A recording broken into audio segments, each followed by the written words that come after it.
What is your reaction to former Senator Laila de Lima's remark that you are the one of the best choice for the position of SOJ? Sabi niya, matapang din yun. Maraming salamat sa pagkukonsidera sa akin, pero hindi po talaga po tayo nag-a-apply para maging SOJ. So siguro yung mga ayaw sa akin na maging SOJ ako, kalma lang.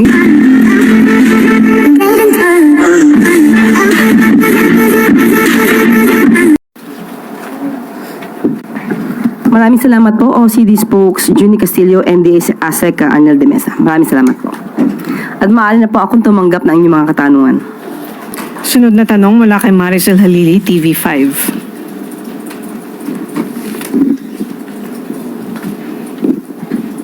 Good afternoon.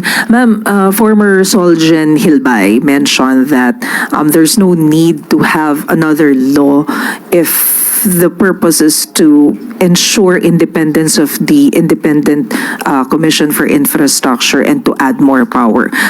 He feels that it's ignorant and it's impractical. Does Malacanang share the same view?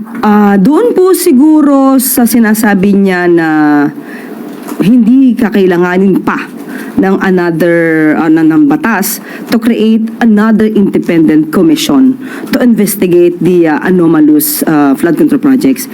May punto po si former Solgen Hilbay. At hindi po ba nung una pa lamang nung ginawa ng Pangulo through EO 94, itong independent commission nagsasabi na hindi ba nadodoble ang trabaho nito dahil may ombudsman na, may DOJ pa. At pero ang sa paningin po kasi ng Pangulo ay kailangan po ng makakatulong na makapag-gather ng mga dokumento para mas mapabilis ang pag-iimbestiga ng DOJ sa kanang ombudsman. So kung mag-create muli ng panibagong independent body, baka nga po magkaroon na lang ng redundancy. At may punto po siya sa ganong mensahe.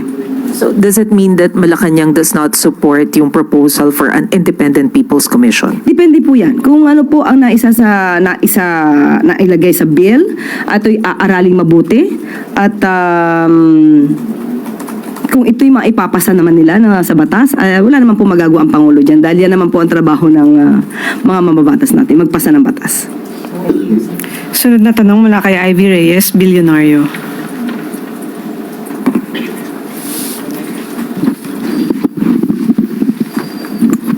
Hi ma'am, good morning. The Philippine Stock Exchange dropped to its lowest in 7 months. The last time it was this low was April pa po.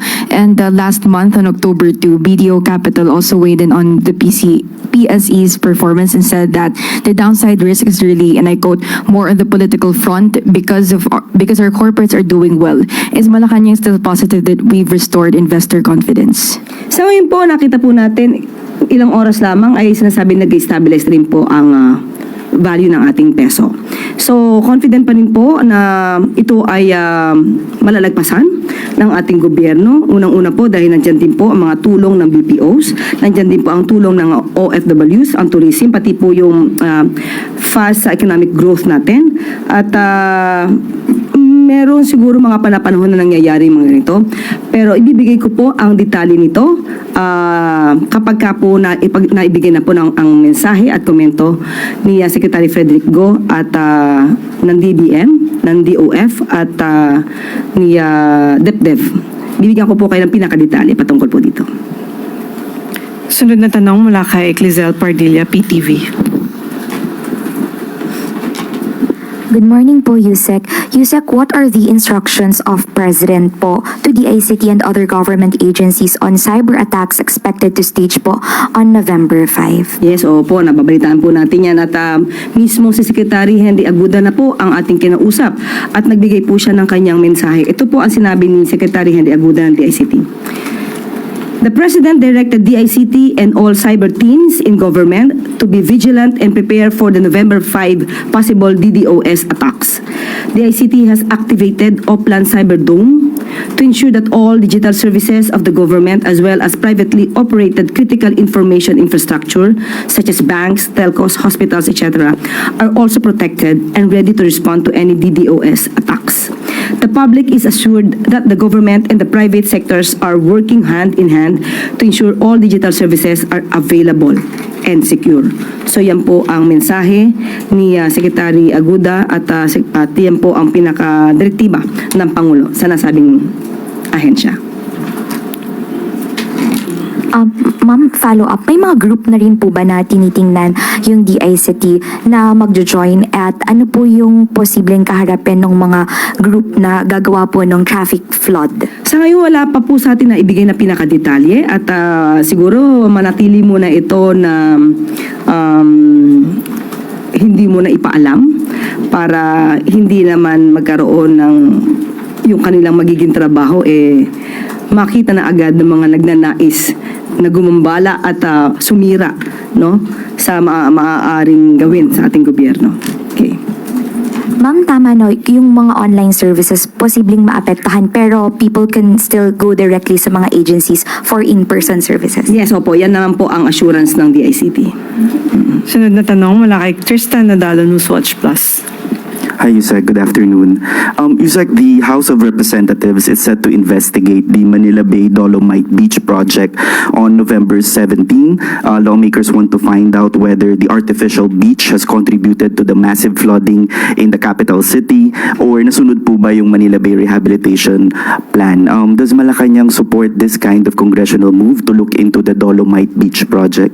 Unang-una po, muli, papaalala natin na may separation of powers. So kung ano po ang magiging trabaho at gagawing mga hakbang ng House of Representatives sa pag-iimbestiga dito sa Dolomite Beach, ay yan po ay kanilang trabaho at hindi po hahadlang sa anumang hakbang ang Pangulo patungkol dyan. At maaari na rin po talagang maging hakbang ito para makita kung talaga ba itong nagkaroon ng anomalya, kung mayroon bang naidulot ito sa nangyayaring pagbaha sa Metro Manila at kung naka-apekto to sa kalikasan ng ating bansa.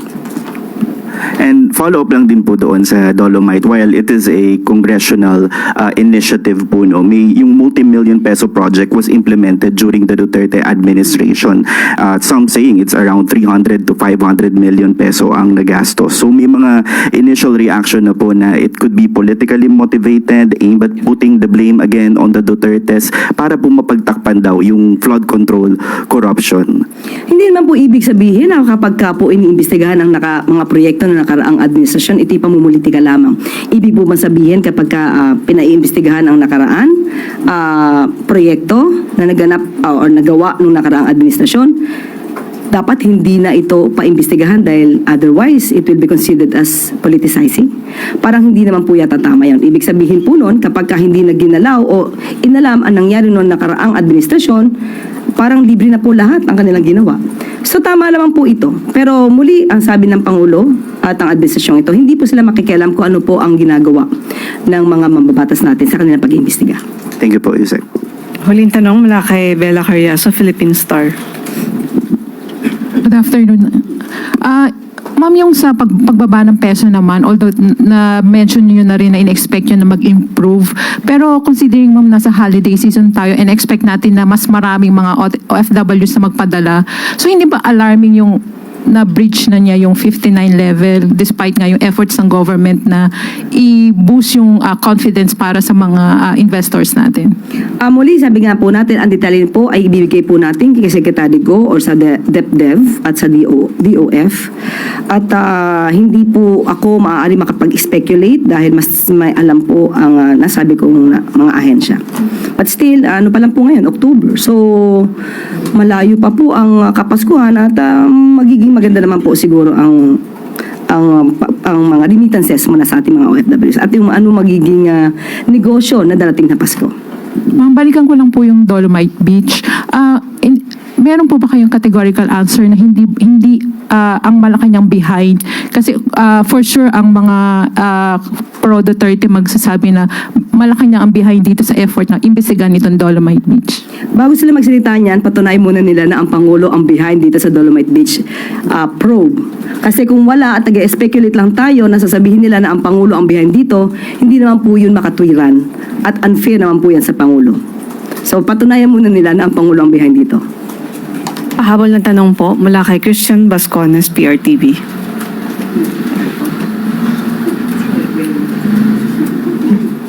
Yusek, lilihisan po ako.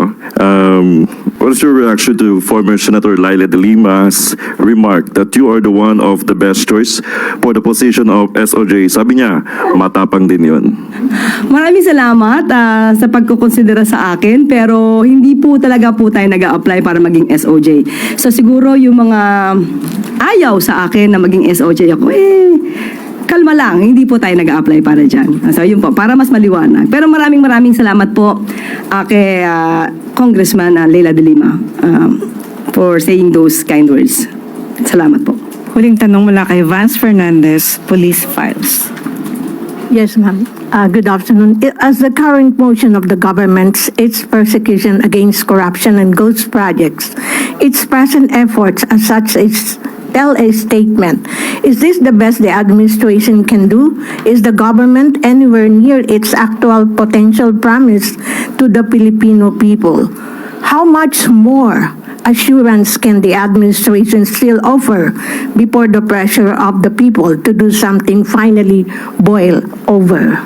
Yung hindi pa po nakokontento sa ngayon, patuloy ang pagtatrabaho ng administrasyon at ilang mga ahensya para po matugunan ang issue na ito. Nandiyan na nga po, binalita ko kanina, yung pag-auction ng mga nakuhang mga sasakyan mula sa mga diskaya. Nandiyan po ang pagsasampa ng mga kaso sa mga nasasabing sangkot. Ito na po ay isa sa pinakamabilis na aksyon na maaaring gawin ng administrasyon. At kung may ibibilis pa, magbigay po sila ng suggestion. Maraming salamat. Balik sa Maraming iyo, salamat. Secretary. At dito na po natatapos ang ating press briefing. Magandang araw para sa bagong Pilipinas.